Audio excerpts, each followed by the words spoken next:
दुनिया का सबसे युवा देश है हमारा भारत देश, और सबसे ज़्यादा समझदार भी यहाँ के युवाओं को ही बनाया जाता होगा।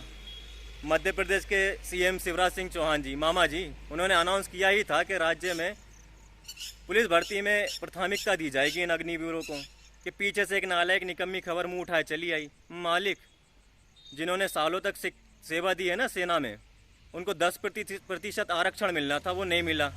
वो कोर्ट में केस लड़ रहे हैं। बताइए, ये तो इस तरह देश के नेता और सरकार का। भरोसा करें या ना करें, युवा आप ही तय कीजिए। और ये जो लोग अभी बता रहे हैं ना कि अमेरिका, इजराइल, फ्रांस, चाइना जैसे देशों में भी कॉन्ट्रेक्चुअल सैनिक होते हैं, हाँ होते हैं, लेकिन आप ये भी तो पूछिए, पता कीजिए, बताइए कि वहाँ पे महंगाई और बेरोजगारी कितनी है या नहीं है, शिक्षा का स्तर क्या है, वहाँ की गड्ढों में सड़क होती है नहीं, गड्ढों में सड़क। जी हाँ, देश का सरकारी मीडिया इस वक्त अपने काम पे लगा हुआ है। इस योजना को सपोर्ट करने के लिए, अग्निपथ योजना को सपोर्ट करने के लिए वो कंपेयर करेगा विकसित देशों से।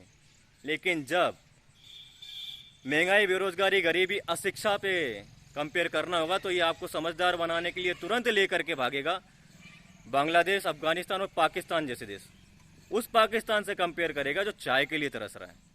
अरे हम कुछ अच्छा करके भी अगर इन देशों से कंपेयर कर रहे हैं ना, तो अपनी ही वैल्यू डाउन कर रहे हैं। उल्टा पाकिस्तान खुश होता होगा, देखिए वल्लाह भारत के मीडिया में हमारी गुफ्तगू होती है, वल्लाह, वो खुश होता होगा।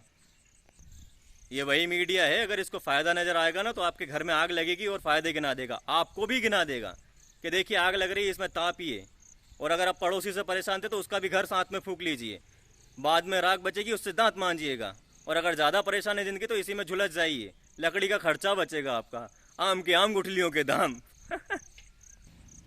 और जो हिंसा, अगजनी अभी हो रही है, इसका विरोध कर रहे हैं ना हम सब लोग। मैं पूछना चाहता हूँ, तब कहाँ थे जब यही लोग, यही दंगाई श्री रामनवमी पे मस्जिदों पे झंडा फहरा रहे थे, भगवा झंडा, और नुपुर शर्मा के बयान के बाद में अपने ही देश के पुलिस वालों पे पत्थर बरसा रहे थे। तब तो आप अपने अपने समुदाय के लोगों का समर्थन कर रहे थे, उनका हौसला बढ़ा रहे थे। अब क्यों नहीं कर रहे हैं?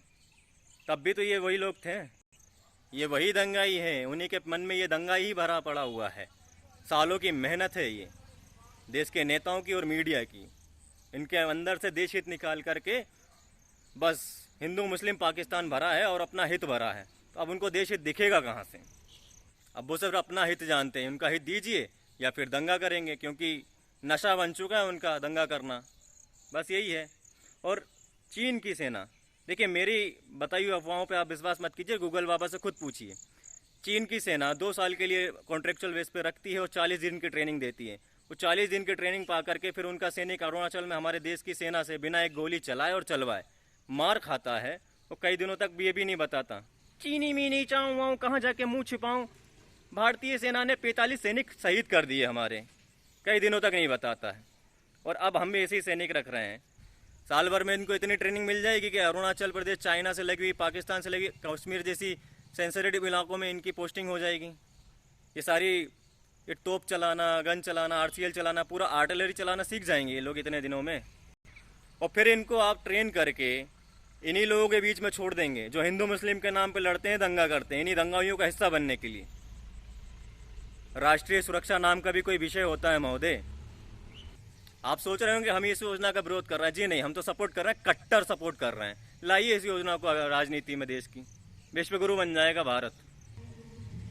सेना यानी सिर्फ गर्व और सम्मान नहीं, it's not pride and honour only, ये उससे आगे, कहीं आगे की बात। समझिए इसको। जय हिंद, जय सिया राम।